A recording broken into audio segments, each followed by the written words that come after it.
Bem-vindos à nossa 14ª aula da Enzimologia e Tecnologia das Fermentações. Nesta aula, nós vamos tratar sobre processos fermentativos, obtenção de produtos fermentados. Ok? Essa é a nossa nona semana e estamos aqui com mais uma aula. Vamos lá, o que nós vamos ver nesta aula? Processos fermentativos, a aplicação de um processo fermentativo, um controle do processo fermentativo em relação aos quesitos, os fatores necessários. Vamos falar sobre alguns produtos de fermentação e suas características como produtos fermentados, ok? Então vamos lá, lembrar, o que é fermentação? Fermentação é quando você pega um micro-organismo e faz com que ele transforme um substrato em algum composto químico para que ele obtenha energia e possa crescer e formar produtos que possam ser de interesse humano, como, por exemplo, o gás carbônico, o álcool, alguns ácidos carboxílicos, o vinagre, o ácido lático no leite para fazer iogurte. Então, tudo isso dá uma característica de fermentação. Produtos fermentados. Existem duas classificações que não são muito fáceis de encontrar na literatura, mas nós classificamos entre produtos fermentados e produtos de fermentação. Produtos fermentados são produtos no qual é possível identificar as cepas fermentadoras. Então, há presença do micro-organismo fermentador, ele não foi eliminado do processo, ele ainda está presente, ele tem uma certa estabilidade em relação ao seu meio, então se você quiser recuperar esse micro-organismo, você consegue, e o produto ainda possui pequenas quantidades de substrato, porque não é consumido por inteiro, vamos dizer assim. Então, uma parte é mantida. Quando nós vamos fazer uma análise mais profunda sobre os processos fermentativos, nós temos que observar pela perspectiva bioquímica. Essa perspectiva bioquímica ela está muito atrelada à obtenção de energia. Então, vamos lá. Fermentação, processo anaeróbico que ocorre a produção de ATP. ATP é a fonte de energia da célula. A célula precisa de ATP para sobreviver. Os procariotos também. Então, eles precisam da ATP para fazer as suas enzimas funcionar, para fazer as suas proteínas transportadoras funcionar, para eles poderem fazer anabolismo, catabolismo. Ok? Então, é uma série de reações redox, de oxirredução, que envolve uma cadeia de transporte de elétrons e tem que ter um aceptor final de elétrons. No caso da respiração, você tem o oxigênio. Nesse caso da fermentação, você não tem oxigênio, porque você está em tensão de oxigênio. E essa tensão de oxigênio exige que você tenha um aceptor final de elétrons, que muitas vezes é o ácido carboxílico, é o álcool, ok? E tem 3 etapas distintas. Você tem a glicólise, que você faz a glicose oxidada e a formação das moléculas de ácido pirúvico, tem a redução do ácido pirúvico e depois tem a transformação do ácido pirúvico e a redução dele na complexação. Isso é uma característica de cada micro-organismo. Então, cada micro-organismo vai fazer um tipo de reação. Isso aí nós vimos na aula número 10, onde eu introduzi para vocês a tecnologia de processo fermentativo. Então aqui está uma figura do Tortora explicando esse processo, onde você tem uma comparação da respiração, onde você tem oxigênio, lá o oxigênio entra no final, e quando você tem a fermentação, que você precisa de ATP, mas você tem produtos formados pela fermentação, porque você tem que fazer essa acepção final de elétrons, já que não tem oxigênio. Beleza? Então você para por aqui e tem a formação de um produto como álcool, ácido carboxílico, ácidos láticos, ácido propiônico, uma diversidade de produtos. Quais são os principais fatores que caracterizam esses produtos de fermentação? Então, quando eu vou fazer uma fermentação, eu sempre tenho que observar os 6 fatores principais. Quais são? O substrato, qual eu vou fermentar, então ele que vai dar origem, nós vamos detalhar ele melhor. Micro-organismo, se ele tem a capacidade de crescer e fermentar aquele substrato que eu selecionei, eu posso selecionar o substrato pelo micro-organismo e o micro-organismo pelo substrato. Lembrando que micro-organismo, nós ainda podemos ter as cepas. As cepas são dedicadas e aprimoradas a fazer a fermentação de determinados substratos em determinadas condições que estão relacionadas ao ambiente de fermentação, aonde você vai realizar essa fermentação, ok? As condições, um pouquinho diferente do ambiente, as condições são em relação à estabilidade do meio. Nós vamos detalhar elas mais para frente e vamos fazer a relação das condições com o crescimento do micro-organismo. E também vamos falar um pouquinho da estabilidade do produto, que são os principais fatores da fermentação. Então, quando você observa substrato, micro-organismo, ambiente de fermentação, condições, crescimento do micro-organismo e estabilidade, está cobrindo boa parte do teu processo fermentativo, entendendo como ele vai gerar os produtos. Isso é extremamente importante porque esse processo todo aqui vai estar presente no seu produto que vai consumir. Eu vou apontar para vocês que alguns produtos são bastante ricos em energia devido a esse processo. Tem uma caloria maior do que o seu substrato, ok?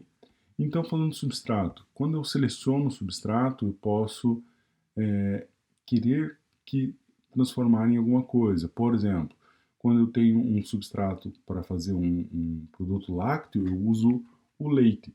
O leite eu posso fazer iogurtes, leites fermentados, queijos, várias aplicações do leite. Quando eu quero fazer um produto alcoólico, eu posso fazer vinho e cerveja através de uvas, através de algumas frutas como a cidra, através dos grãos de malte para fazer cerveja. Posso fazer ácidos e ácidos carboxílicos, principalmente o ácido acético, que é o vinagre, e o ácido propiônico. Posso fazer a fermentação de vegetais, frutas e até outras fontes com carboidrato, principalmente para fazer digestão de açúcares, no caso quando eu preciso fermentar o trigo para fazer o pão. E até mesmo quando eu quero aumentar o número de micro-organismos, como no caso do kefir, que eu uso leite, eu tenho as colônias que posso me alimentar. Então eu seleciono esse meu substrato e seleciono como que eu vou fermentar. Então ele é definido pelas moléculas que fornecem energia, principalmente as fontes de carbono.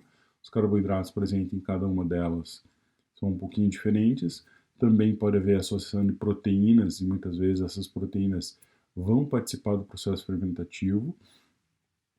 E eu tenho que saber a solubilidade desse substrato, se ele vai ficar disponível no meio aquoso e se ele não vai ter uma alteração. Então ele tem que ser estável. Por exemplo, se eu colocar glicose, eu quero manter glicose. Eu não posso fazer com que essa glicose de repente vire uma defrutose ou então uma maltose ou uma galactose. O contrário também é verdadeiro. Eu não quero que uma galactose de repente oxide e vire um outro açúcar que não impeça a fermentação, o crescimento do meu micro-organismo. Ok?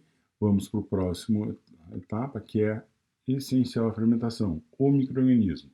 Ele tem que ser um micro-organismo com metabolismo próprio para a fermentação daquele substrato.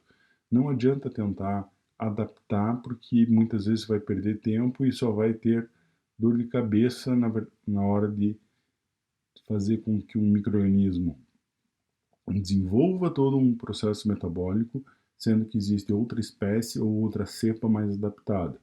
E ele sempre tem que estar voltado ao meu produto de interesse. Se eu quero produzir mais álcool, mais CO2, se eu quero produzir ácido lático, se eu quero produzir ácido glucônico, o que eu quero produzir, eu tenho que dedicar o meu micro-organismo. Beleza? Então, tem cepas adaptadas e uma característica também essencial é que ele possa acumular o produto. Se o produto for acumulado e inibir o crescimento desses micro-organismos, eu não tenho um processo fermentativo tão rentável. Agora vamos falar do ambiente de fermentação. Muitas vezes quando a gente fala fermentação e pensa no laboratório, fica fácil, porque geralmente são frascos pequenos de 200, 400 ml. Fazemos até fermentações maiores, por exemplo, uma fermentação de bancada, onde eu quero fazer lá uma produção de uma cerveja, eu faço até 10, até 50 litros às vezes. Mas quando eu passo isso para nível industrial, para conseguir um produto de interesse, eu já passo a consumir bastante volume de substrato, ok? Para esse volume de substrato ser um ambiente que permita a fermentação, ele primeiro tem que ser estéril. Eu tenho que limitar esse ambiente para que não tenha a ocorrência de micro-organismos concorrentes que vão contaminar o meu meio e vão alterar esse meio e produzir outras substâncias. Um exemplo bem claro é quando você faz alguns tipos de cerveja. Se essa cerveja tiver uma levedura bem condicionada e um ambiente bem adequado e estéril, você vai ter uma cerveja excelente.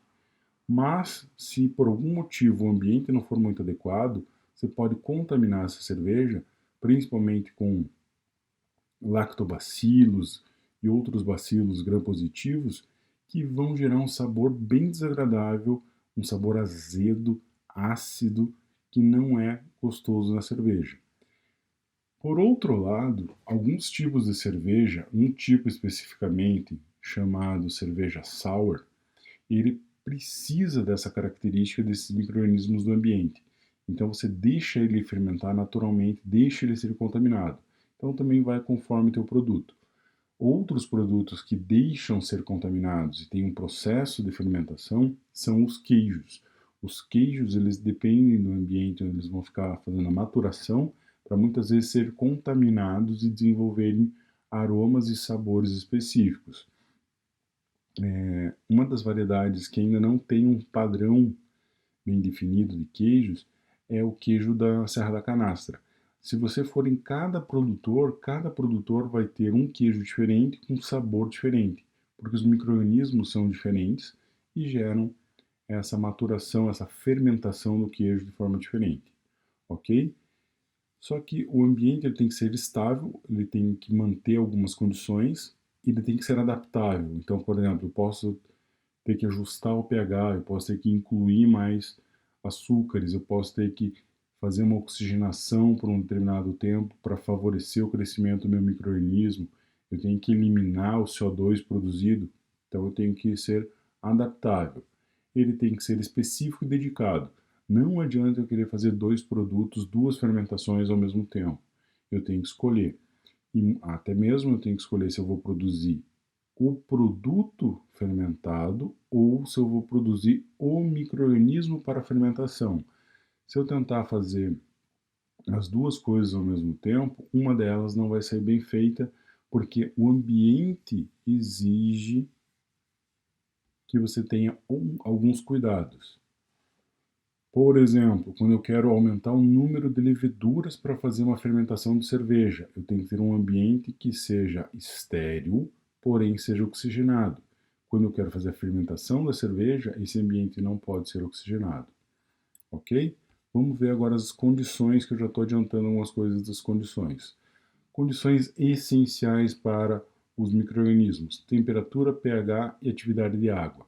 Atividade de água, o AA ou AW. No português, nós usamos a sigla A maiúsculo e A minúsculo para atividade de água. No inglês, AW, ok? pH não muda, temperatura, graus Celsius ou graus Fahrenheit. Vou adiantar para vocês que a maioria do mundo usa graus Celsius, ok? Então você ajusta o ambiente para o micro-organismo crescer e fermentar. Você vai lá dar a temperatura adequada, dar o pH adequado, da atividade de água adequada e também a oxigenação adequada. Lembrando que tem micro-organismos que são microaerófilos, são aerotolerantes e alguns são anaeróbios. E alguns têm fases, como são os facultativos, eles podem ter contato com oxigênio para fazer respiração, mas se você inibe a concentração de oxigênio no meio, se você tira o oxigênio, eles começam a fermentar, ok? E as fontes de carbono, que eu falei para vocês lá nos substratos. O outro fator muito importante é o crescimento do micro-organismo. Como que eu vou controlar esse crescimento? Como que eu vou observar isso no produto fermentado? Para fazer isso, eu tenho que manter ele sempre em fase exponencial. Eu tenho que ter uma fase lag muito curta. Imagine o seguinte, você precisa produzir uma grande quantidade de leite fermentado.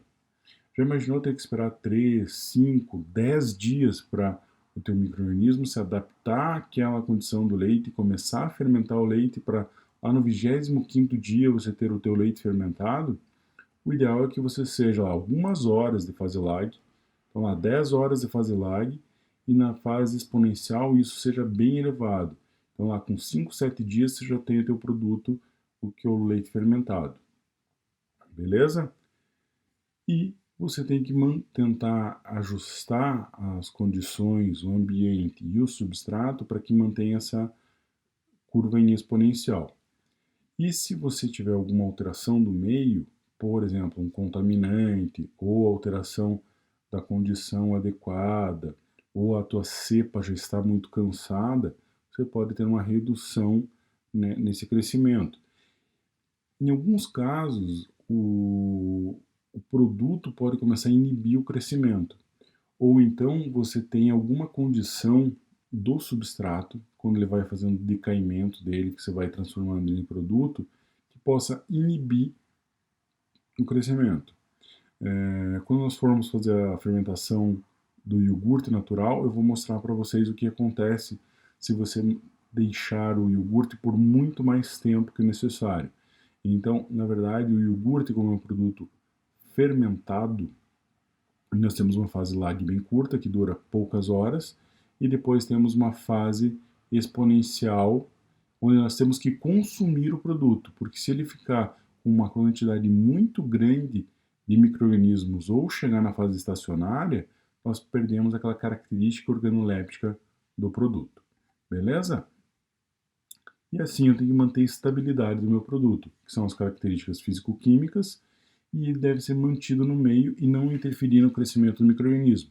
Então fecha com o que eu estava comentando com vocês sobre a inibição de crescimento. Também não deve conter alterações químicas, principalmente por oxidação ou por coagulação. Também acontece muitas vezes hidrólise, por se tratar de ácidos. Os ácidos reagem com alguma parte do substrato e acabam fazendo a hidrólise. Isso não é interessante, ok?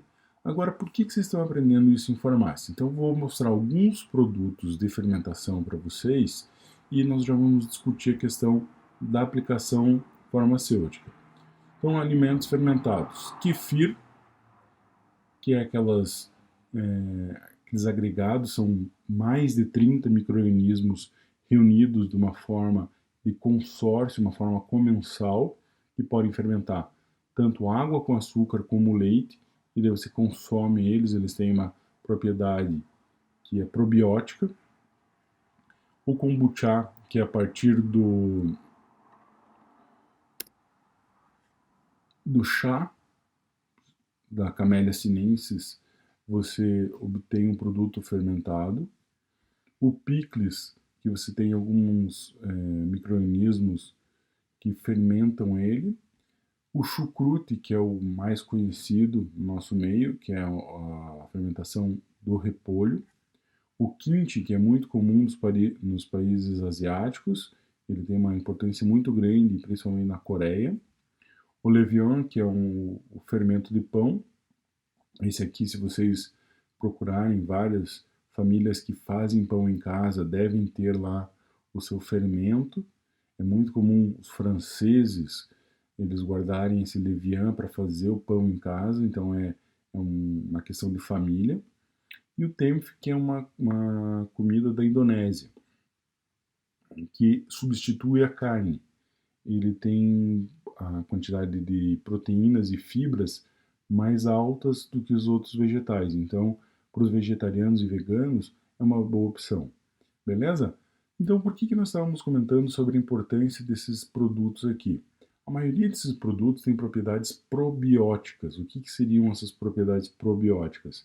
Elas melhoram a performance fisiológica, seja do sistema imune, seja da digestão, seja da nutrição.